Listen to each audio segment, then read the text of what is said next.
বন্ধুরা সবাই কেমন আছো তোমরা? আশা করি খুব ভালো আছো, সুস্থ আছো। আমিও খুব ভালো আছি। তো আজকে আরও একটা নতুন দিনে তোমাদেরকে স্বাগত জানাই আমার একটি নতুন ব্লগে। তো দেখো চলে এসেছি সকাল সকাল ফুল গাছের সামনে। আর সকাল সকাল ফুল গাছটা দেখাচ্ছি, দেখো কত জবা হয়ে আছে দেখো। হ্যাঁ, আজ তো অম্বুবাচী। আর আমার শাশুড়ি মা তো অনেক সকাল সকাল ফুল তোলে, তোমরা তো জানোই। কিন্তু আজকে যেহেতু অম্বুবাচী লেগে গেছে, তো সেই কারণে ফুলগুলো তো তোলেনি, তো আমি আজকে তুলতে এসেছি। তো গাছ ভরে লাল জবা হয়ে আছে দেখো, কি যে ভালো লাগছে, সবুজ পাতা আর তার মধ্যে লাল লাল জবা, কি ভালো লাগছে দেখতে। প্রত্যেকটা ডালে অসংখ্য জবা হয়েছে, অসংখ্য জবা। আর আমাদের এই গাছটা প্রচুর জবা ফুল ফোটে, তো সেটাই তোমাদের সাথে একটু শেয়ার করলাম, কত ভালো লাগছে দেখো। আর এদিকে হলুদ জবাটাও ফুটেছে দেখো। এইটা একটু ফ্যাকাশে হয়েছে, জানি না কেন।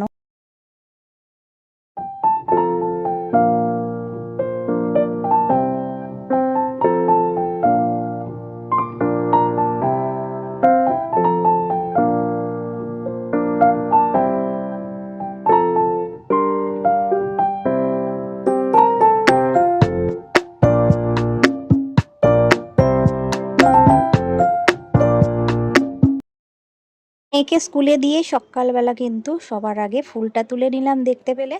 আর সাজি ভর্তি করে ফুল তোলার পরে চলে এসেছি কিন্তু বিছানাটা তুলতে। বিছানাটা তুলে নিচ্ছি, চাদর টাদর ঝেড়ে পেতে নিচ্ছি। আর এদিকে কিন্তু বাসি ঘরদোরও কিন্তু ঝাড়া পোছা আমার হয়ে গেছে। আর বন্ধুরা কি বলো তো, মেয়েকে স্কুলে দিয়ে এসে আর আনতে যাওয়ার মধ্যিখানে কিন্তু আমার অনেকগুলো কাজ একসাথে হয়ে যায়, অনেক কাজ হয়ে যায়। তো ওকে দিয়ে এসে আর আনতে যাব, তার মাঝখানে দেখো কত কাজ করে নিই। ঘর ঝাড় দেওয়া, ঘর মোছা, এদিকে কিন্তু বিছানা ঝাড়া, ওদিকে কিন্তু স্নান করে আবার পুজোটাও দিয়ে নেবো। তাহলে ভাবো কত বড় বড় কাজগুলো কিন্তু হয়ে যাচ্ছে মেয়েকে স্কুলে দিয়ে এসে। আবার আনতেও যাব সময় মতো। আর এদিকে আর একটুখানি দেখাই, দেখো গামলা ভর্তি হয়ে আছে আজকে জবাগুলো। তোমাদের সকালে এই ফুলগুলো দেখাতে আমার যে কি ভালো লাগে। মানে সকালের একটা বিশাল প্রাপ্তি মনে হয়। হ্যাঁ, মানে মন ভরে যাওয়া প্রাপ্তি। দেখো আমার কিন্তু পুজো হয়ে গেল, ঠিক আছে। সকাল সকাল এখন বাজে 9:45। এখন 9:45 বাজে, পুজোটা করে নিলাম। মেয়েকে দিয়ে এসে দেখতে পেলে ফুল টুল তোলা, ঘর দোর পরিষ্কার, ঠিক আছে, আশিপাশি যা কাজ থাকে সব কিছু সেরে স্নানটা করে আর পুজো দিয়ে দিলাম, ঠিক আছে। তো চলো দেখো কি সুন্দর লাল রঙে রাঙিয়ে গেছে আমার সিংহাসন, ঠাকুরের সিংহাসন। আমার সোনা গোপাল, আমার মা লক্ষ্মী, হ্যাঁ, কি সুন্দর লাল হয়ে রয়েছে দেখো সিংহাসনটা, কি ভালো লাগছে না? হ্যাঁ, তো চলো পুজোটা কমপ্লিট হলো, মনটাও ভালো লাগে। সকাল সকাল পুজো হলে মনটাও ভালো। আর আমাদের সকাল সকাল পুজোই হয়, যদিও মা করে। আজকে তো এখন তো আমাকে করতে হবে, কারণ অম্বুবাচী অম্বুবাচী লেগে গেছে, সেই কারণে আমি পুজো দিলাম। এই কদিন আমিই দেবো। তো আবার মা স্নান টান করবে যখন অম্বুবাচী ছেড়ে যাবে, স্নান টান করা হয়ে গেলে তারপরে আবার মা দেবে সকালে।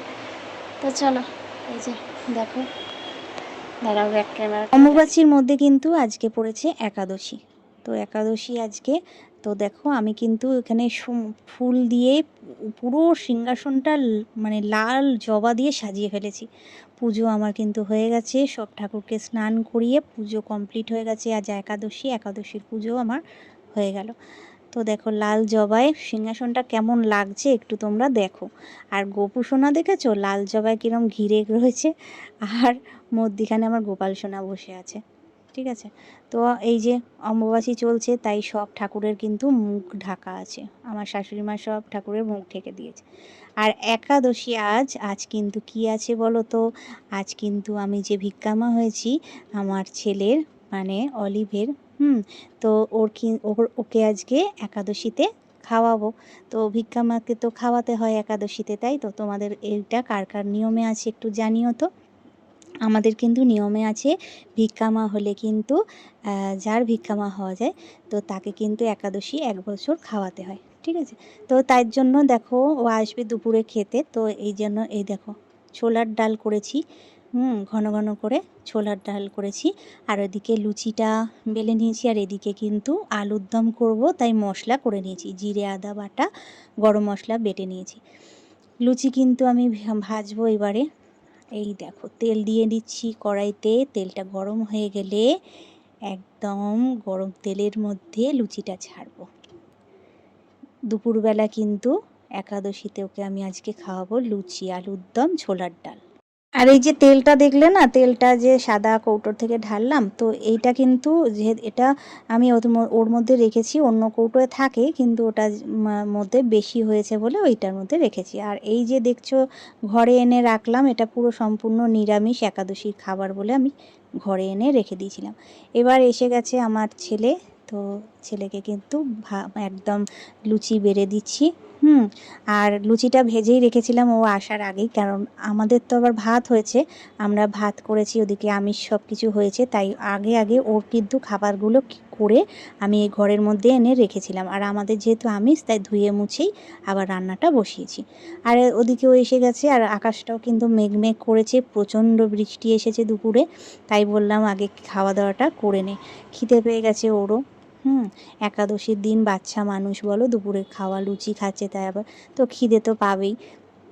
ওকে দিয়ে দিলাম, আর একবার দেখিয়ে দিয়ে, দেখো লুচি, আলুর দম, ছোলার ডাল, আর এদিকে মিষ্টি আর দই। তো তাই বলছিল মামি আমি কিন্তু দই অতটা ভালোবাসি না, রসগোল্লা ভালোবাসি। আমি বললাম ঠিক আছে, আজকে খা, পরের দিন তোকে রসগোল্লাই দেবো। তো বলছে মামি দারুণ হয়েছে রান্না। এমনি সত্যি কথা বলতে ওরা আমার রান্না ভীষণ ভালোবাসে, ভালোই খায়। তো দুপুরটা কেটে গেল, ওর মা বাবা এসে আসলো, নিয়ে গেল। তো চলো, সন্ধে হয়ে গেছে, একটু গেলাম বাজারের দিকে একটু সবজি বাজার করতে গিয়েছিলাম। বাড়ি এসে কি বসাবো রান্না, ভাবলাম কি যে ডিমের কারি মতো করি। তো আলুটা ডিমটা একসাথে সেদ্ধ করে নিয়েছিলাম, একসাথে করে নিয়ে ছাড়িয়ে নিচ্ছি। দেখো গরম খুব। তো এদিকে মশলাটা করে নিয়েছি, গরম মশলা, জিরে, আদা বাটা বেটে নিয়েছি, আর ডিমের ঝোল করব। ঠিক আছে, আলুটা কিন্তু সিদ্ধ করে নিলে বেশি সময় লাগে না, ভাজতেও সময় লাগে না, আর করতেও কিন্তু সময় লাগে না। এই দেখো রাত হয়ে গেছে, ডিমের কারি দিয়ে আমরা আজকে ডিনারটা সেরে ফেলবো। তো চলো আজকের মতো টাটা, বাই বাই। ভিডিওটা যদি ভালো লেগে থাকে অবশ্যই একটু লাইক, কমেন্ট, সাবস্ক্রাইব করে পাশে থেকো। গুড নাইট সবাইকে, শুভরাত্রি, ভালো থেকো সবাই। দেখা হবে নতুন একটা ভিডিওয়। আজকের মতো টাটা।